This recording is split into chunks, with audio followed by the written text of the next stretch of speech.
الحمدللہ رب العالمین والصلاة والسلام علی سید المرسلین اما بعد فاعوذ باللہ من الشیطان الرجیم بسم اللہ الرحمن الرحیم۔ سلسلہ انوار قرآن کے ساتھ ہم حاضر خدمت ہیں۔ سورہ یونس پارہ نمبر 11، اس کی آیت نمبر 98۔ اللہ تعالیٰ ارشاد فرماتا ہے فلولا کانت قریۃ آمنت فنفعها ایمانها الا قوم یونس۔ اس سے پہلے جب بھی کسی قوم پر عذاب آیا ہے تو اس کو تباہ و برباد کر دیتا ہے،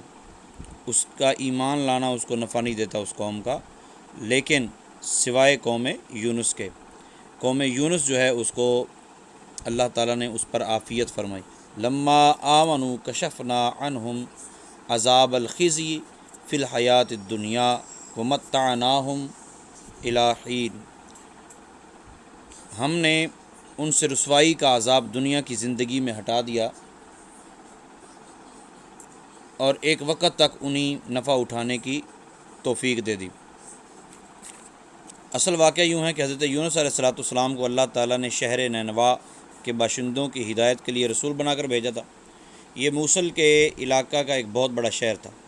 یہاں کے لوگ بت پرستی کرتے تھے اور کفر و شرک میں مبتلا تھے۔ حضرت سیدنا یونس علیہ نبینا علیہ الصلوۃ والسلام نے ان لوگوں کو ایمان لانے اور بت پرستی چھوڑنے کا حکم دیا، مگر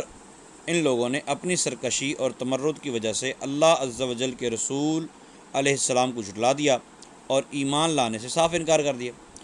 حضرت سیدنا یونس علیہ الصلوۃ والسلام نے انہیں بتایا کہ تم لوگوں پر عنقریب عذاب آنے والا۔ یہ سن کر شہر کے لوگوں نے آپس میں یہ مشورہ کیا کہ حضرت یونس علیہ السلام نے کبھی کوئی جھوٹی بات نہیں کہی، اس لیے یہ دیکھو کہ اگر وہ رات کو اس شہر میں رہیں جب تو سمجھ لو کہ کوئی خطرہ نہیں ہے، اور اگر انہوں نے اس شہر میں رات نہ گزاری تو پھر یہ یقین جان لینا کہ عذاب ضرور آئے گا۔ رات کو لوگوں نے یہ دیکھا کہ حضرت یونس علیہ السلام شہر سے باہر تشریف لے گئے، اور واقعی صبح ہوتے ہی عذاب کے آثار نظر آنے لگے کہ چاروں طرف سے کالی بدلیاں نمودار ہوئیں اور ہر طرف سے دھواں اٹھ کر شہر پر چھا گیا۔ یہ منظر دیکھ کر شہر کے باشندوں کو یقین ہو گیا کہ عذاب آنے والا ہی ہے، تو لوگوں نے حضرت سیدنا یونس علیہ السلام کو ڈھونڈنا چاہا کہ اب عذاب سے بچانے والا ایک ہی ہے، مشکل کشائی کرنے والا ایک ہی ہے جو اللہ تعالیٰ کے عذاب سے ہمیں بچائے گا، اور وہ اللہ تعالیٰ کی بارگاہ میں التجا کرے گا، مگر دور دور تک کہیں کوئی نظر نہ آیا۔ حضرت یونس علیہ السلام نظر نہیں آئے۔ اب شہر والوں کو اور زیادہ خطرہ محسوس ہوا، چنانچہ شہر کے تمام لوگ خوف خدا عز و جل سے ڈر کر کانپ اٹھے، اور سب کے سب عورتوں، بچوں، بلکہ اپنے مویشیوں کو ساتھ لے کر اور پھٹے پرانے کپڑے پہن کر روتے ہوئے جنگل میں نکل گئے، اور رو رو کر صدق دل سے حضرت سیدنا یونس علیہ السلام پر ایمان لانے کا اقرار و اعلان کرنے لگے۔ شوہر بیوی سے، مائیں بچوں سے الگ ہو کر سب کے سب استغفار میں مشغول ہو گئے، اور دربار خداوندی میں گڑ گڑا کر یہ گریہ زاری کرنے لگے۔ جو مظالم آپس میں ہوئے تھے وہ ایک دوسرے سے معاف کروانے لگے، اللہ تعالیٰ کی بارگاہ میں التجا کرنے لگے، مولا کریم معاف فرما دے، جتنی بھی ایک دوسرے کی تلفیاں کی ہیں وہ بھی ساری معاف کر دے۔ ایک دوسرے سے بھی معافیاں مانگنے لگے، اور جو شرک کرتے رہے، جو کفر کرتے رہے، اس کی اللہ تعالیٰ سے معافی مانگنے، الغرض سچی توبہ کر کے اللہ تعالیٰ سے یہ عہد کر لیا کہ حضرت سیدنا یونس علیہ السلام جو کچھ تیرا پیغام لے کے آئے ہم اس پر صدق دل سے ایمان لائے۔ اللہ تعالیٰ کو شہر والوں کی بے قراری، مخلصانہ گریہ و زاری پر رحم آیا، اور عذاب الہی دور ہو گیا۔ اللہ تعالیٰ نے عذاب اٹھا لیا، اور ناگہاں دھواں اور عذاب کی بدلیاں دور ہو گئیں۔ تمام لوگ پھر شہر میں آ کر امن و چین کے ساتھ رہنے لگے۔ اسی چیز کا ذکر اللہ تعالیٰ نے فرمایا۔ طبرانی شریف کی روایت میں ہے کہ شہر نینوا پر جب عذاب کے آثار ظاہر ہونے لگے تو حضرت یونس علیہ السلام کے امتی ڈھونڈتے ڈھونڈتے جب آپ نہیں ملے تو ایک عالم کے پاس چلے گئے جو صاحب ایمان اور شیخ وقت تھے۔ ان سے فریاد کرنے لگے تو انہوں نے کہا کہ تم یہ وظیفہ پڑھ کر اللہ تعالیٰ سے دعا مانگو، اللہ تعالیٰ تمہاری دعا قبول فرمائے گا۔ یا حیّ حین لا حیّ و یا حیّ یحیی الموتیٰ و یا حیّ لا الہ الا انت، یہ الفاظ پڑھ کے تم اللہ تعالیٰ سے دعا مانگو۔ انہوں نے دعا کی، اور اس کے علاوہ بھی ایک قول ہے حضرت فضیل بن ایاس علیہ الرحمہ کا قول یہ ہے کہ شہر نینوا کا عذاب جس دعا کی برکت سے دفع ہوا وہ دعا یہ تھی، اللہم ان ذنوبنا قد عظمت و جلت، اے اللہ ہمارے گناہ بہت بڑے ہیں، بہت ہی زیادہ ہیں، وہ انت اعظم و اجل،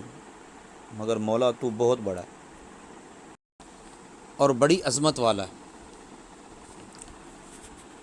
یہ دعا کرتے ہیں اور کہتے ہیں فافعل بنا ما انت اہلہ، الہ العالمین ہمارے ساتھ وہ کر جو تیری شایان شان ہے، ولا تفعل بنا ما نحن اہلہ، مولا ہمارے ساتھ وہ نہ کر جو جس کے ہم قابل، ہم تو قابل ہیں کہ ہمارے اوپر عذاب دیا جائے، ہم اسی قابل ہیں کہ ہمیں ذلیل و رسوا کیا، مولا تو تو رحیم ہے، تو تو کریم ہے، تو غفار ہے۔ تو یہ دعا کی، بہرحال عذاب ٹل گیا، یہ دعا کر لی۔ تو حضرت سیدنا یونس علیہ السلام جب شہر کے قریب آئے تو دیکھا عذاب کا کوئی اثر ہی نہیں ہے، تو چند لوگوں نے جو آپ کے قبیلے کے علاوہ تھے انہوں نے مشورہ دیا کہ آپ اپنی قوم میں تشریف لے جائیے۔ تو آپ نے فرمایا میں اپنی قوم میں کس طرح جا سکتا ہوں، میں تو ان لوگوں کو عذاب کی خبر دے کر شہر سے نکل آیا مگر عذاب تو ہے ہی نہیں، اب وہ لوگ مجھے جھوٹا سمجھ کے قتل کر دیں گے، کیونکہ بنی اسرائیل کا یہ طریقہ کار بھی رہا ہے۔ آپ یہ فرما کر اور غصہ میں شہر سے پلٹ آئے اور ایک کشتی میں سوار ہو گئے۔ حضرت سیدنا یونس علیہ السلام نے اللہ تعالیٰ کی بارگاہ میں التجا نہیں کی کہ مولا کریم عذاب آیا یا نہیں آیا، تو اللہ تعالیٰ نے اپنے پیارے یونس کو، کیونکہ اس نے اللہ تعالیٰ کی طرف رجوع نہیں کیا، اتنی چھوٹی سی بات پہ اللہ تعالیٰ نے کتنی بڑی آزمائش میں ڈالا۔ ہم تو بڑے بڑے گناہ کرتے ہیں، اچھا اس کو اس اینگل سے نہیں لینا چاہیے کہ یونس علیہ السلام نے اتنی سی بھی کی تو اللہ نے اتنا بڑا عذاب دے دیا، اتنی بڑی مشقت میں، نہ اس انداز سے لیں کہ جب اللہ تعالیٰ اپنے پیاروں پر اب اتنی بڑی بڑی آزمائشیں ڈالتا ہے تو ہم تو کسی قابل ہی نہیں ہیں، ہم گناہ گار ہیں،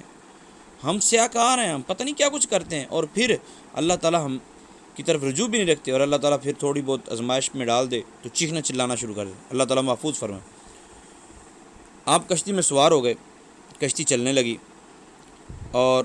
کشتی سمندر کے درمیان میں جا کے کھڑی ہو گئی۔ وہاں کے لوگوں کا یہ عقیدہ تھا کہ کشتی سمندر میں وہی کھڑی ہوتی ہے جس کشتی میں کوئی بھاگا ہوا غلام سوار ہوتا ہے۔ کشتی والوں نے قرآن اندازی کی تو حضرت سیدنا یونس علیہ السلام کا نام نکلا، تو کشتی والوں نے آپ کو سمندر میں پھینک دیا اور کشتی لے کر روانہ ہو گئے۔ تفسیر ساوی میں یہ لکھا ہے، اور فوراً ہی اللہ تعالیٰ نے مچھلی کو حکم دیا کہ میں نے آزمایا تو ہے، آزمائش میں تو ڈالا ہے، تکلیف میں تو ڈالا ہے، لیکن اتنا نہیں کہ یہ ختم ہی ہو جائے۔ تو مچھلی جو تھی اس نے آپ کو نگل لیا اور مچھلی کے پیٹ میں بالکل اندھیرا تھا۔ سیدنا یونس علیہ السلام کو اللہ تعالیٰ کی محبت نے جب جوش مارا تو کہنے لگے لا الہ الا انت سبحانک انی کنت من الظالمین، اور کئی دن تک، اور ایک قول کے 40 دن تک یونس علیہ السلام مچھلی کے پیٹ میں رہے، اور پھر آپ یہ وظیفہ پڑھتے رہے، یہ آیہ کریمہ پڑھتے رہے، تو اس کی برکت سے اللہ تعالیٰ نے اس اندھیرے سے آپ کو نجات عطا فرمائی، اور مچھلی نے کنارے پر آپ کو اگل دیا، اور نہایت ہی کمزور ہو چکے تھے۔ پھر اللہ تعالیٰ کی شان کہ اللہ تعالیٰ نے اس جگہ کدو کی ایک بیل اگا دی اور آپ اس کے سائے میں آرام کرتے رہے، یعنی کدو کی بیل نے آپ کے اوپر سایہ کر دی۔ جب کچھ توانائی آئی تو پھر آپ تشریف لائے اور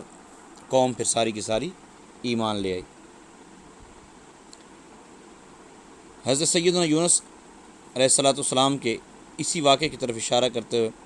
پارہ نمبر 23 کے اندر آیت نمبر 139 تا 148 میں بھی ذکر موجود ہے، وَإِنَّ يُونُسَ لَمِنَ الْمُرْسَلِينَ إِذْ أَبَقَ إِلَى الْفُلْكِ الْمَشْحُونِ، جب وہ بھری کشتی کی طرف چل پڑے اور اس پہ جا کے سوار ہوئے، فَسَاهَمَ فَكَانَ مِنَ الْمُدْحَضِينَ، اور پھر قرآن اندازی ہوئی اور وہ دکیلے ہوئے میں سے ہو گیا، مطلب جو جن کو پھینکا جانا تھا۔ فَالْتَقَمَهُ الْحُوتُ وَهُوَ مُلِيمٌ، جب مچھلی کے پیٹ میں چلے گئے تو اپنے آپ کو ملامت کرنے لگے۔ رب تعالیٰ نے فرمایا فَلَوْلَا أَنَّهُ كَانَ مِنَ الْمُسَبِّحِينَ، اگر وہ تسبیح نہ کرتے ہوتے لَلَابِثَ فِي بَطْنِهِ إِلَى يَوْمِ يُبْعَثُونَ، تو اس وقت تک ان کو مچھلی کے پیٹ میں رہنا تھا جب تک کہ قیامت نہیں آ جاتی۔ فَنَبَذْنَاهُ بِالْعَرَاءِ وَهُوَ سَقِيمٌ، وہ نحیف اور کمزور ہو کر جب ہم نے اس کو زمین پر چھالا، زمین پر باہر نکالا تو ننگے بھی تھے اور جسم ننگا تھا، اور بیمار بھی تھے، تو پھر کیا کیا، وَأَنبَتْنَا عَلَيْهِ شَجَرَةً مِّن یقطین، ہم نے ان کے اوپر